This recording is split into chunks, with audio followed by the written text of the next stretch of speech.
We knew we wanted children. We wanted to have a family. And we were fortunate enough to be matched with Landon's birth mother. And then when Landon was born, we were able to be there. We brought him home 4 days later, and Landon just excelled. He was climbing upstairs before he was supposed to. He didn't really walk, he ran, but he wasn't sleeping though, and we figured that happens. It wasn't until he was a good couple years old that we really started asking questions, why isn't he talking as much and that kind of thing. We knew that we were having struggles. We knew there were things with Landon we just did not understand. We have 10 nieces and nephews, so we've seen children and been around children, and there were just these certain behaviors that we just knew something is not quite typical. He's not asking questions, he's not engaging. We needed to be surrounded by people who better understood kids with special needs and who could help teach us. It's scary when you have a child with special needs and you don't know what to do. Landon was diagnosed in May of 2019 with level 1 autism. He also had some delayed milestones, the speech especially, and chronic insomnia. Landon struggles mostly with social and emotional skills, which is one of the reasons why he is here at Siskin for ABA therapy. ABA is Applied Behavioral Analysis, and it's referred to as ABA therapy, and it's supposed to be the gold standard for children on the autism spectrum. We've seen such progress, such development. Now a friend will ask Landon, you want to go play outside with me? And Landon says, yes, sure. Like, that's huge. The progress we've seen is incredible. I would tell other families that are considering Siskin, it is a very open, welcoming, loving family who genuinely care. From the time we set foot in the Pediatric Development Center, we had no idea the ELC existed. Then they said, oh, it's an early learning center, and would you like to take a look? And we said, most definitely, and we got on a waiting list because we knew that's where Landon needed to be. We have made long-lasting friendships with teachers and other parents and administrators who have taken us under their wing. Just having, somebody there to help us along the journey, that's something I will forever be grateful for, because Landon would not be where he is today without Siskin.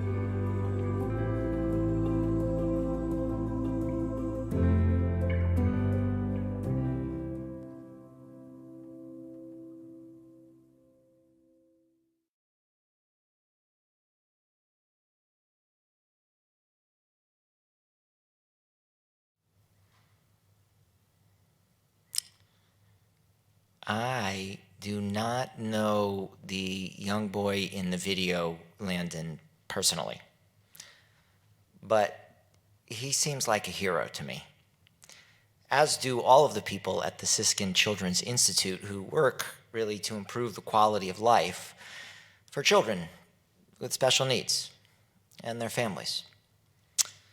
The Torah is replete with such heroes.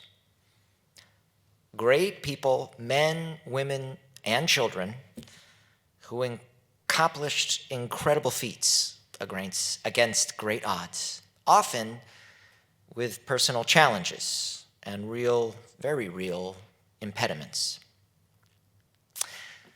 While we are told what these great heroes did, we often know precious little about the people themselves. What they looked like, how they felt, what their lives were like. So over time, the rabbis wrote midrashim, stories, to help fill in the gaps, reveal more about certain biblical characters, personalize them, like the video did with Landon. And several of the people in the Torah lived with special needs. Yitzhak, Isaac, second of the three patriarchs of the Jewish nation, was blind. How did this happen? The sages provide several explanations. Remember when Abraham was instructed to bring him as a sacrificial offering, and then at the very last minute, God told him to sacrifice a ram instead? Well, just before that happened, the heavens opened, and the angels wept. This is what the rabbis say in one story, that the tears fell into Yitzhak, into Isaac's eyes, permanently blinding him. Other rabbis posit that Esau would burn incense to other deities, and the smoke eventually adversely affected Isaac's eyesight. Regardless of how it happened, it was his blindness that made it so that Jacob would be able to receive the blessing from him pretending to be Esau. The whole narrative of the Torah is preserved by Isaac's blindness, his perceived limitation. Isaac's son, Jacob, after years living near his conniving father-in-law, Laban, finally makes the decision to move his family to his homeland. En route, he crosses over a river and is surprised by a stranger. They wrestle all night until morning, and this stranger, angel, person, who knows, dislocates Jacob's thigh, causing him to qualify for handicap parking for the rest of his life. Moses, the greatest prophet of all time, was heavy of mouth and tongue. This is generally understood that he had a stutter. If Jeopardy, right, if the answer in Jeopardy was the strongest character in the Bible, you might respond, who was Samson? Here's something that might surprise you. According to Rabbi Yochanan of the Talmud, the mighty hero of the book of Judges was actually born with a limp. It affected both of his legs. And near the end of his heroic life, the Philistines gouge out his eyes, blinding Samson. Jonathan's son, the grandson of King Saul, was named Mephibosheth. And when he was just 5 years old, news arrived that his father and grandfather had been killed. And so his nursemaid tried to spirit him away, for fear that his grandfather's enemies would come for him next. But she dropped him. He was injured. For the rest of his life, he did not have use of his legs. And according to the sages, Mephibosheth was an impressive Torah scholar. Such great scholarship that he went on to even put King David to shame. You see, the Torah is replete with imperfect characters, just as we are all imperfect. And our rabbis, our teachers, chose to elevate, to see the divinity in these perceived constraints. Some of our kids here at Micah have significant impairments. Internal, external, developmentally, behaviorally, socially. And it's not just the kids. Many of these differences are quite charming. Some not so much. Not all of our members have the same social filters. Filters that come with knowing what's appropriate to say, when, and to whom. Cool thing about Micah is that we accept everybody. Quirky people don't throw us. We just welcome them in, point them to the food, and feed their imaginations. And they in turn teach the rest of us how to have compassion. Here at Micah, we allow everyone to beat to their own drum, as long as it doesn't mess up the beautiful music that Miss Lisa makes here in services too much. But I also know that the parents of these kids, their families, they need support. We give them love, and they love Micah because they know that not all the places in the world are as kind and as accepting and as forgiving to people who are imperfect.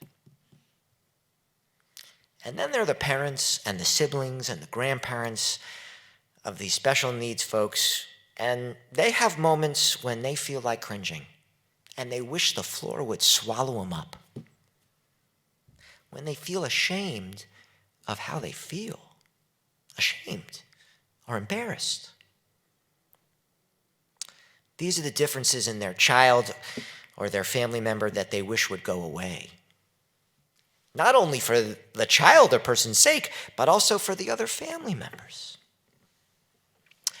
Why did this happen to him or her, to us as a family, they ask? And to those questions, I have no good answer. I just listen to the sacred narratives and try to shift them from why to how. How do I understand and best handle this? I try to coach them, like Rabbi Lori does, to be more comfortable with different kinds of behaviors. From a divine perspective, the whole person, including the disabilities, reflects God as much as any other person does. Disabilities with the rest of human beings are, from a godly perspective, simply divine. In lots of communities, in lots of circles we belong to, differences and discomfort, they lead to exclusion. Not even always because they mean to exclude. Regardless, we make a conscious choice here at Micah to welcome all people, including ones with mental health conditions, into our community. Our founders made this bima accessible so that the Torah would be available to all. We installed these TV screens partly to help seniors and others see the liturgy without having to hold a book. This month especially, we are engaging in conversations, posting on social media platforms, creating an inclusion committee, all focused on the Jewish value of haklala, inclusion, a principle our community was founded upon, and one which remains at the center of not why we exist, but how. Siskin's Children's Institute from the video is a recognized leader of evidence-based services for children with diverse abilities. And they use a family-centered approach like we do to increase access for each and every child that they might reach their life goals. And they're local. And we're proud to partner with them. We have other partners too. Vanderbilt University, partners in the progressive and larger Jewish world. And we're blessed during this pandemic to have technology, which allows us to be together virtually at this very moment, and which plays an indispensable role in the struggle to help those with disabilities. I went Googling. There were lots to choose from. I leave you with another short video of just a few examples of how technology is helping make a better world. Shabbat Shalom.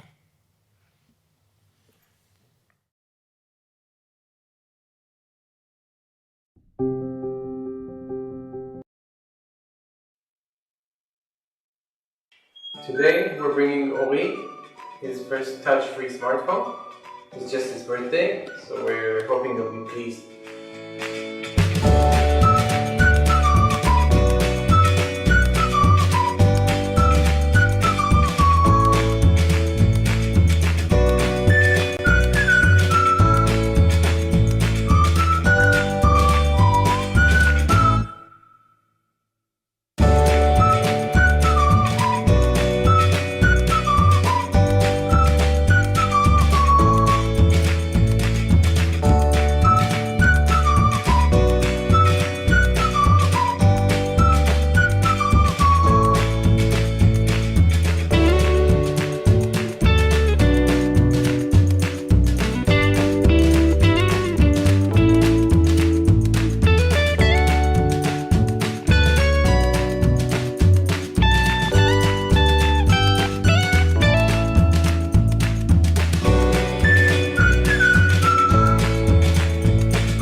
I want to be a firefighter when I grow up.